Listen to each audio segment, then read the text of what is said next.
라는 제목으로 말씀을 전하도록 하겠습니다. 우리가 읽은 누가복음 21장은 종말에 관련된 기록입니다. 5절에 보니까 어떤 사람이 성전을 가리켜 그 아름다운 돌과 현물로 꾸민 것을 말하며 예수님께서 이르시되 너희 보는 이것들이 날이 이르면 다 무너뜨려지리라, 이렇게 말씀을 하셨습니다. 그랬더니 그들이 다시 물었어요. 선생님, 어느 때 이런 일이 있겠습니까? 그러면 이런 일이 일어날 때는 또 무슨 징조가 있겠습니까? 이렇게 물었습니다. 어느 때 무슨 징조가 있겠습니까? 이 질문에 대한 대답으로 시작된 21장은 모두 세 문단으로 이루어져 있습니다. 이 가르침은 성고난주간의 셋째 날인 화요일날 주어진 소위 감난산 강화, 이렇게 명명된 설교입니다. 예루살렘의 멸망과 성전 파괴, 종말과 재림, 이거에 관한 복합적인 예언이고 교훈을 기록하고 있다, 이렇게 볼 수가 있습니다. 이는 마태복음 제24장과 마가복음 제13장과 함께 전체적인 구성이나 내용에 있어서 거의 동일한 그런 성경 말씀이다, 이렇게 볼 수가 있습니다. 우리는 먼저 이 부분을 읽을 때 우리가 이해하여야 할 것은 성경 계시의 복합성, 그런 문제입니다. 성경의 예언들은 그것이 묘사하고 있는 사건의 전후 시기를 명확히 밝히기 어려운 것이 많습니다. 이는 성경의 예언자들이 다중적인 관점을 가지고서 가까운 미래에 발생할 한 사건들과 미래에 반복적으로 발생할 사건들, 그리고 궁극적 종말에 이루어질 사건들을 동시에 바라보며 예언하였기 때문입니다.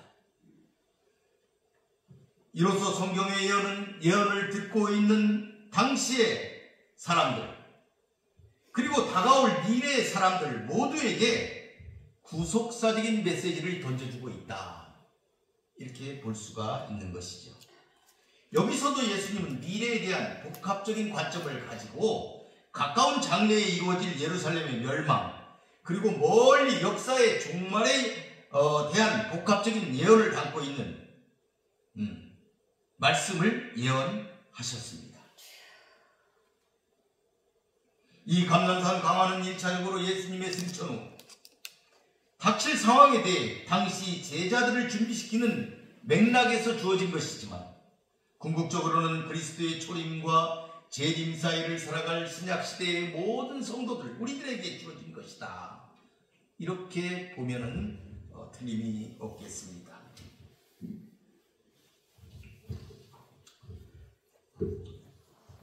그 21장이 세 문단으로 되어 있다고 했는데, 첫째 문단은 19절까지인데 예루살렘 성전의 파괴와 종말의 여러 가지 징조들, 그리고 대박해에 대한 성도들이 어떻게 해야 될 것인지에 대한 그 자세, 그런 것을 교훈하고 있지요. 예수님께서는 예루살렘 성전의 파괴를 예언하신 후 그 일이 일어나는 때를 묻는 제자들의 질문에 대해 직접적인 대답을 하지 않으셨습니다. 대신 전쟁, 민족 분쟁, 지진, 기근, 역병, 천체의 대변혁 등 종말론적인 징조들, 그것을 언급하셨습니다. 그 후에는 예수님께서 대박해가 일어날 것인데 거기에 임하는 성도들의 자세를 교훈하셨어요. 이로써 예수님께서는 예언 성취의 시기를 알고 싶어하는 제자들에게 그 시기보다는 예언이 성취될 때 가져야 할 바른 자세의 관심의 방향을 그쪽으로 전환시키셨습니다. 또한 예루살렘 성전 파괴와 더불어 종말의 징조들이 복합적으로 예언됨으로써 대박해에 임한 자세에 대한 교훈은 당시의 제자들뿐만 아니라 마지막 종말의 시대를 살아갈 우리 성도들에게도 그 내용으로 확대되고 있다, 이렇게 볼 수가 있습니다. 두 번째 문단은 28절까지 기록되어 있는데 예루살렘에 대한 멸망과 환란, 그리스도 재림 시의 양상에 대한 예언으로 이루어져 있습니다. 그리고 우리가 오늘 읽은 마지막 문단, 세 번째 문단입니다. 오늘의 문단이 세 번째 말씀인데 크게 두 부분으로 구성되어 있습니다. 무화과나무 비유와 재림을 예비하는 성도의 자세를 교훈한 그와 같은 내용으로 마무리되어 있다. 그러니까 우리가 읽은 이 본문의 이 말씀이 7절에 대한 질문, 어느 때에 어떤 징조가 일어나서 어느 때에 이루어질 것입니까? 때를 묻는 그 질문에 대해서 간접적인 답변을 한 것이다. 이렇게 볼 수도 있는 것입니다. 무화과나무의 성장을 비유로 예언 성취의 시기를 스스로 분별해라. 이렇게 권면하신 것이죠. 주의 재림을 부끄러움 없이 맞이하기 위해 깨어있으라고 주님께서는 우리에게 권면하고 계십니다. 말세의 때를 살면서 종말을 기다리는 성도의 바람직한 자세에 대한 교훈이다. 이렇게 볼 수가 있겠습니다. 오늘 본문을 한번 살펴보겠습니다. 31절까지 보니까 이에 비유로 이르시되 무화과나무와 모든 나무를 보라. 싹이 나면 너희가 보고 여름이 가까운 줄을 자연히 아나니 이와 같이 너희가 이런 일이 일어나는 것을 보거든 하나님의 나라가 가까이 온 줄을 알라. 예수님께서는 본문에서 영적인 교육을 그들에게 하고 계신 것이죠. 그것이 비유를 통해서 지금 말씀드려지고 있어요. 여기 보니까 무화과나무와 모든 나무를 보라. 이렇게 얘기를 하고 있어요. 마태나 마가복음에 보면은 무화과나무만 보라 그랬지 모든 나무라는 그런 구절은 없습니다. 그런데 누가는 모든 나무까지 거기에 넣었어요. 왜 그러냐면은 무화과나무라는 것은 유대인들을 보통 상징한다 이렇게 보기 때문에 그 다음에 유대인뿐만 아니고 모든 나무, 모든 민족, 모든 나라, 모든 백성을 포괄하고 있다. 이렇게 우리가 생각해 볼 수가 있어요. 그래서 누가가 모든 나무까지 첨언한 것이다. 무화과나무가 유대인을 가리킨다고 볼 때 세상의 종말은 어느 한 민족, 유대인에게만 국한되는 것이 아니라 이방을 포함하는 모든 나무, 전 우주적이고 전 세계적 사건이라는 점을 이 문장을 통해서 잘 나타내고 있다. 이렇게 볼 수가 있습니다. 마태와 마가는 여름이 가까이 온 것은 가지가 연하해지고 잎사귀를 내면 알 수 있다. 이렇게 기록하고 있어요. 무화과나무는 겨울철에 가지가 연하여 잎을 내는데 이는 봄이 멀지 않았음을 알려주는 신호다. 표현이야 약간 다르지만 전달하고자 하는 바는 자연의 변화를 통해 계절의 추이를 알 수 있듯 시대의 징조를 통해서 종말의 때를 감지하라는 그런 의미의 동일한 의미의 말씀이다. 이렇게 볼 수가 있겠습니다. 이것은 말세에 대한 여러 징조들이 나타날 때 깨어있는 그리스도인들은 시대의 징조를 분별하여 말세가 가까웠음을 알 수가 있다는 뜻이겠습니다. 본문은 하나님의 나라가 가까이 왔다. 마태는 인자가 가까이 고온 문 앞에 이른 줄을 알라. 이렇게 기록했는데 이것은 둘 다 종말론적인 의미입니다. 인자가 문 앞에 이르렀다는 그 사실도 여름, 즉 끝이 가까이 이른 것이다 라는 뜻입니다. 왜 그렇습니까? 여름이 오면 과실이 열매를 맺은 다음 성장을 해가지고 이제 곧 올 가을에 추수를 하게 되는 것 아니겠습니까? 마찬가지로 여름이 오면 가을이 오듯이 그래서 여름에 자란 곡식이나 과일들이 커서 주렁주렁 열매를 맺으면 가을에 추수하는 것처럼 시기를 나타내는 것이다. 그처럼 심판자가 그 심판의 문에 가까이 왔다는 것, 그 사실을 상징적으로 표현해주고 있는 표현이다 할 수가 있겠습니다. 그런데 이때 임하는 하나님의 나라가 가까이 왔다. 그랬거든요. 이 하나님의 나라가 가까이 왔다. 이 말에는 이중적인 의미가 있습니다. 하나님을 알지 못하는 자들에게는 세상의 이 종말이 무서운 심판과 형벌의 날이 될 것이지만, 하나님을 믿고 그 뜻대로 부르심을 입은 자들에게는 그날은 영광과 기쁨의 날이 될 수 있기 때문입니다. 이런 이중성이 있다. 따라서 그는 미래에 완성될 하나님 나라의 도래를 묘사함으로써 고난받는 주님의 제자들에게 힘과 소망을 주려고 했던 것입니다. 그래서 누가는 예수님의 재림으로 완성될 하나님의 나라를 묘사함으로 독자들에게 위로와 용기와 소망을 주는 것입니다. 이것이 오늘날 시대를 뛰어넘어 우리에게도 위로가 되는 말씀인 줄로 여러분들이 받아들이시기를 바라겠습니다. 그러므로 종말에 나타나는 징조들은 새하늘과 새 땅에 대한 소망을 주는 서국과도 같은 것이다. 할 수 있을 것입니다. 32절 33절에 보니까 내가 진실로 너에게 이르노니 이 세대가 지나가기 전에 모든 일이 다 이루어지리라. 천지는 없어지겠으나 내 말은 없어지지 아니하리라. 본 말씀은 1차적으로 예루살렘의 멸망과 예루살렘 멸망의 전조로 예언된 모든 일들이 당시 이 예언의 말씀을 듣고 있던 사람들이 살고 있던 세대에 모두 이루어질 것이라는 의미입니다. 그들이 살던 그 시대, 그때 다 이루어질 것이다. 이런 의미다 이 말이죠. 그래서 이 본 예언은 AD 30년에 예수님이 예언하셨고 예루살렘의 멸망이 AD 70년에 있었으므로 그 사이 40년의 기간이 여기서 말하는 이 세대에 해당된다. 이 세대에 다 이루어진다 한 것은 그 40년 동안에 다 이루어질 것이다 하는 것을 말씀하신 것이다. 이렇게 우리가 볼 수가 있는 것이죠. 그러나 궁극적으로 이는 단지 예루살렘 멸망과 관계된 예언의 성취만을 말한 것이 아닙니다. 다시 말하면 예루살렘 멸망과 더불어 그리스도의 재림으로 임하게 되는 최후의 종말의 시기에 임박하여 나타날 전 우주적인 징조들 역시 하나도 빠짐없이 다 이루어질 것이고, 비로소 그 뒤에 세상의 종말이 올 것이라는 사실을 예언하는 문장이다. 우리는 이렇게 받아들여야 하겠습니다. 예수님께서는 세상의 마지막 날에 심판이 대상이 되어 완전히 없어질 천지와 영원히 보존될 말씀을 비교하여 말씀하심으로써 심판과 예언의 확실성을 더해주고 계십니다. 주의 말씀의 영원성을 강조하는 것입니다. 게다가 당신의 말씀과 하나님의 말씀을 동일시하심으로써 당신의 말씀에 신적인 권위를 부여하신 것이다.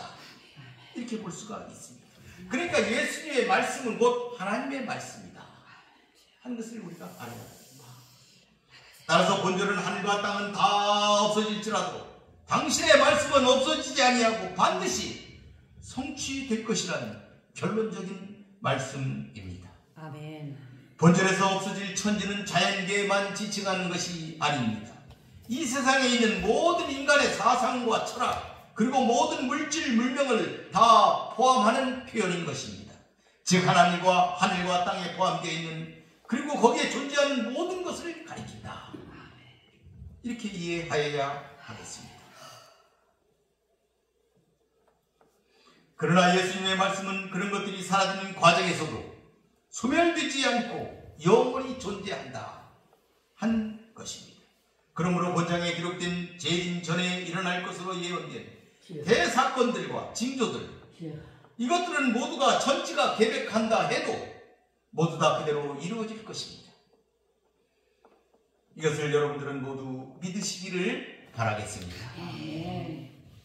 34절 5절을 보니까 너희는 스스로 조심하라. 그렇지 않으면 방탕함과 술 취함과 생활의 염려로 마음이 둔하여지고 뜻밖의 그날이 덫과 같이 너희에게 임하리라.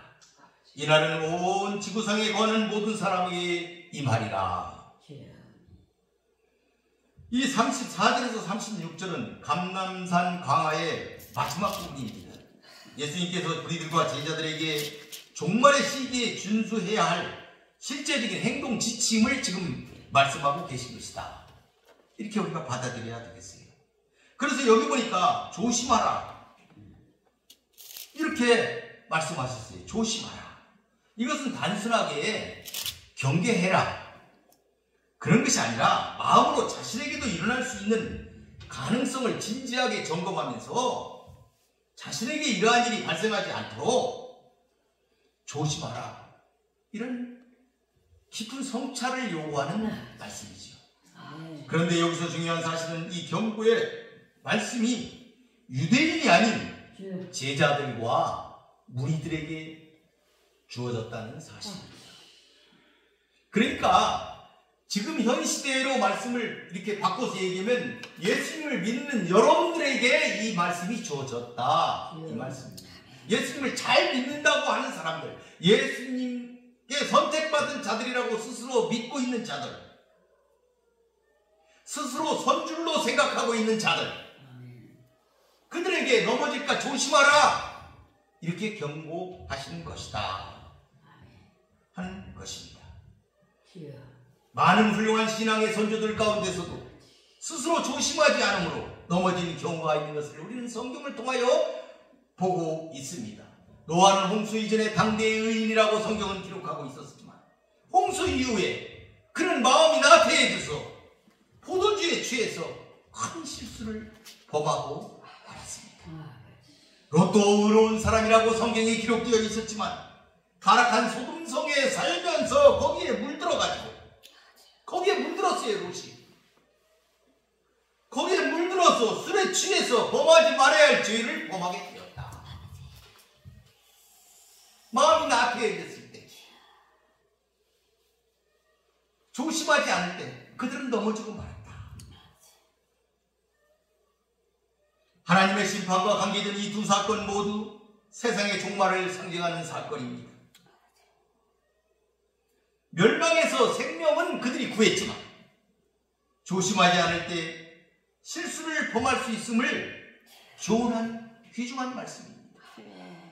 생명은 구했지만 그들이 멸망의 시기에 생명을 구했어요. 그런데 그들이 조심하지 않아서 넘어졌다. 부끄러운 이름을 남겼다. 이 말세 때에도 여러분들이 생명을 하나님을 믿고 의지해서 생명을 구할 수 있는데 부끄럽게 될 수가 있다. 넘어질 수가 있다. 이것을 경계하는 말씀입니다.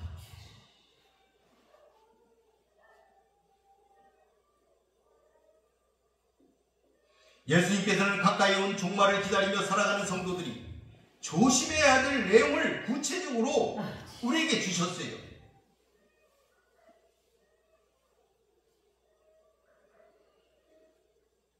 이것을 지켜야 넘어지지 않는다 하신 말씀이죠. 그래서 그것이 다음 구절에 나오는 방탕함과 술 취함과 생활의 염려, 바로 그것들입니다. 이러한 세 가지 사항을 조심하지 아니하면 마음이 둔해진다고 성경은 기록하고 있습니다. 여기서 방탕함이라는 것은 포도주를 지나치게 마셔가지고 머리가 막 아프고 현기증이 일어날 정도로 포도주를 마시는 것, 그걸 얘기합니다. 그걸 방탕하다 그랬어요. 여러분 의미를 잘 생각해 보세요. 그런 의미의 단어를 우리 번역을 할 때 방탕했다 이렇게 표현했다 이 말이에요. 술을 먹는데 머리가 아플 정도로 술을 먹는 것. 그 다음에 술 취함이라는 건 뭐예요? 술에 만취돼 정신을 잃을 정도로 먹는 것. 그걸 술 취했다 이렇게 기록하고 있습니다. 그러니까 이 방탕과 술 취함이라는 것은 성령에 충만한 것과 대비되는 그런 것입니다. 성령에 충만해져서 살 것인가, 아니면 이렇게 술에 충만하게 취해가지고 그냥 그렇게 살 것인가, 그렇게 대비하고 있는 것이다. 그러니까 세상의 쾌락과 자기가 좋아하는 관심에만 취해서 있는 상태, 꼭 술만을 의미하는 것이 아니에요. 하나님의 성령의 일을 생각하지 아니하고 자신의 일만을 향해서 나아가는 것, 이것까지도 포함할 수 그런 의미가 있을 것이다. 우리가 이렇게 해석을 해보아야 하겠습니다.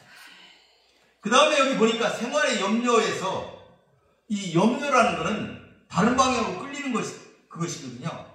그러니까 마음이 나뉘어져 가지고 근심과 걱정이 가득 찬 것, 이걸 염려라고 보고 있어요. 마음이 세상의 염려와 세상 근심으로 가득 차가지고 주님을 맞이할 준비가 되어 있지 못한 상태, 그것을 생활의 염려, 이렇게 표현하는 것입니다. 예수님은 이러한 마음의 상태를 마음이 둔하여진 상태다, 이렇게 표현을 하셨습니다. 둔하다는 건 뭐예요?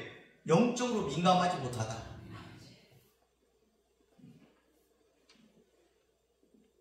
그런 상태를 가리킵니다. 즉 하나님의 뜻이 분명하게 보이지만, 하나님의 뜻이 분명하게 보이는데 자신의 관심과 쾌락이 하나님의 뜻을 따르려는 마음을 누르고 있는 상태, 그 상태가 둔하여진 상태다.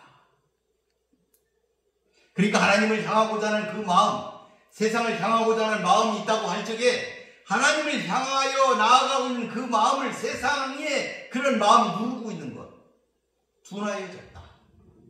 심령이 둔하여졌다. 영적으로 민감하지 못하다. 이렇게 표현하는 것입니다. 그렇다면 지금 우리 각자의 마음 상태는 과연 어떠한지, 본절의 말씀에 자신을 비추어 우리는 우리의 영적 상태를 점검해 보아야 하겠습니다. 아멘. 그리하여 그리스도의 재림을 기다리는 가운데 영적으로 민감하게 깨어서 늘 하나님의 말씀을 따르는 삶을 추구하며 살아야 할 것입니다. 아멘. 왜냐하면 그날이 우리에게 덫과 같이 임하기 때문입니다. 갑작스럽게 심판이 임한다, 이런 말입니다. 덫이 무엇입니까? 짐승들이 잘 다니는 길에 놓여져 있는 것이 덫이 아니겠습니까? 그 덫은 어느 날 갑자기, 어느 순간 갑자기 피할 수 없게 그들에게 위험으로 그들에게 다가갑니다. 피할 수가 없어. 그래서 덫입니다. 일상의 우리 삶 속에서 갑자기 찾아오는 재난처럼 마지막 심판이 그렇게 닥쳐올 것이다 하는 것을 본문이 잘 설명해 주고 있습니다. 아멘. 우리 예수님이 말씀하시는 종말은 전우주적인 사건입니다. 어느 누구에게도 예의 없이 일어나게 되는 보편적인 사건이 되는 것이죠. 아멘. 즉 종말은 특정한 사람에게 부분적으로 임하는 것이 아닙니다. 성경에 예언된 대로 일시에 모든 사람에게 임함으로 이를 피할 수 있는 사람은 아무도 없습니다. 그것을 덫과 같이 너희에게 임한다, 이렇게 표현한 것입니다. 아멘. 36절에 보니까 이러므로 너희는 장차 올 이 모든 일을 능히 피하고 인자 앞에 서도록 항상 기도하며 깨어있으라 하십니다. 아멘. 본문은 그리스도의 재림을 기다리는 성도들의 자세와 의무를 두 가지로 지금 기록하고 있어요. 아멘. 첫째는 깨어있는 삶입니다. 깨어있는 삶, 깨어있으라. 아멘. 이 말은 단순히 잠을 자지 않는 상태를 가리키는 것이 아닙니다. 보다 적극적으로 노력을 해서 잠들지 말아야 한다는 것이죠. 이것은 마치 전쟁터에 나간 군인이 보초를 설 때에 절대 잠들지 말아야 하는 것처럼, 마귀와 더불어 영적 전쟁을 수행하는 성도는 말세에 발생하는 많은 미혹들로부터 자신을 지키기 위해 영적 졸음을 이겨내고 깨어 있어야 한다는 의미입니다. 두 번째는 기도하는 생활입니다. 여기서 항상 기도하라는, 기도가 삶의 일부가 되어 늘 기도해야 함을 가리키고 있습니다. 기도는 하나님과의 관계 친밀도를 상징하고 있습니다. 하나님과 교통하는 관계가 늘 지속되어야 함을 본문은 강조하고 있습니다. 주님의 재림을 기다리는 자는 그때를 알 수 없기에 영적으로 늘 깨어 사탄의 유혹을 대적하고 항상 하나님과 깊은 교제 속에 있어야 한다는 말씀입니다. 이것이 바로 항상 기도하라, 기도하는 생활입니다. 우리는 이상에서, 본문에서 예수님의 말세에 관한 감람산 강화를 살펴보았습니다. 우리는 이 감람산 강화에서 다음 두 가지 질문을 던져볼 필요가 있습니다. 첫째는 왜 예수님께서 복합적인 시점, 복합적인 때를 가지고 예언을 제시하셨을까 하는 점입니다. 우리가 깨달아야 할 것은 예루살렘 멸망은 곧 세상의 종말에 있을 심판에 대한 예표라는 사실입니다. 예수님이 때에 대해서 말씀하시면서 예루살렘의 멸망을 말씀하셨는데, 이것은 예루살렘의 멸망으로 끝나는 것이 아니고 그 멸망이 미래 종말에 있을 심판에 대한 예표다 하는 것으로 우리가 받아들여야 되겠다. 예루살렘 성전 파괴, 멸망의 이 예언은 메시아를 불신하고 배척한 유대인들의 죄에 대한 심판의 예언이었습니다. 그리고 그 예언은 로마의 장군에 의해서 성취되었습니다. 그러나 예언의 복합적인 성격을 미루어 볼 때 성전 파괴와 멸망은 역사의 종말에 이루어질 최후의 심판을 예표하는 것으로 볼 수밖에 없다. 유대인들이 메시아에 대한 불신과 배척으로 심판을 받은 것처럼 마지막 때 장차 세상의 불신자들에게 대한 하나님의 엄중한 심판, 그것이 역사 속에서 반드시 성취될 것을 분명하게 보여주는 사건이다. 우리는 이렇게 받아들여야 되겠다 하는 점이 되겠습니다. 두 번째 질문은 종말 예언의 목적이 어디에 있는가 하는 것입니다. 우리가 계시록을 공부할 때도 이 말씀에 대해서 우리가 한번 살펴보았지만, 우리가 깨달아야 할 것은 예언의 궁극적인 목적은 현재의 삶을 신앙으로 살도록 권면하는 데 있는 것입니다. 사람들은 준비하는 것보다는 호기심에서 그때가 언제인지 그런 것을 더 궁금해하고 있습니다. 사람들은 계시록을 볼 때도 그 사건들이 언제 일어날 것인가, 그런 거에 더 관심이 많습니다. 자신을 어떻게 더 가꾸어서 준비시켜서 그때를 대비할 것인가, 이런 것보다는 호기심만을 가지고 이런 본문을 대하는 데가 너무나도 많습니다.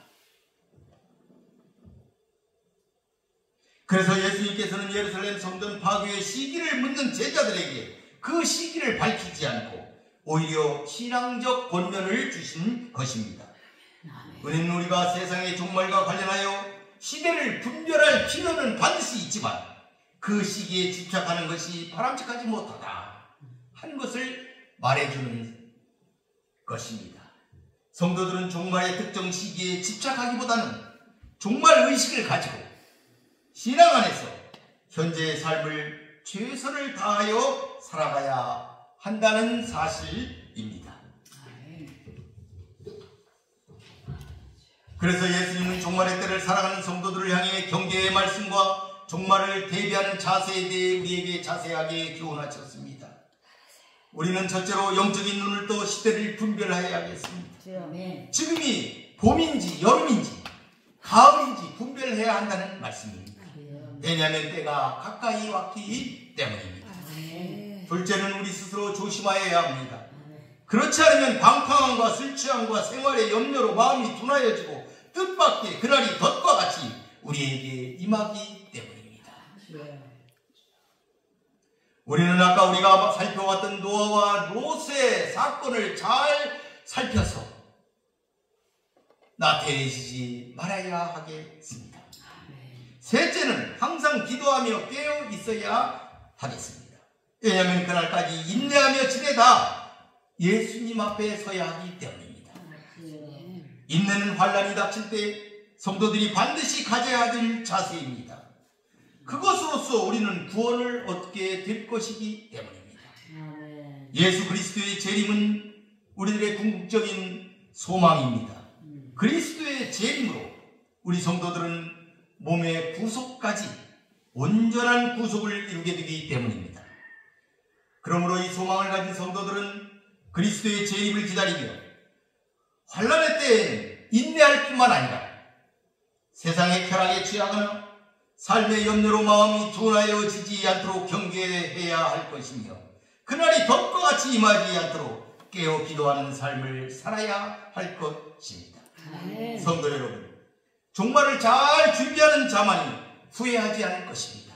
아멘. 주님과 함께 영원히 천국 들어가시는 성도가 되시기를 바라겠습니다. 아멘. 마치겠습니다. 아멘. 기도하겠습니다. 고맙고 감사하신 여호와 아버지 하나님 감사합니다. 오늘은 예수님이 주신 종말의 때야와는 말씀에 대하여서 깨어있으라는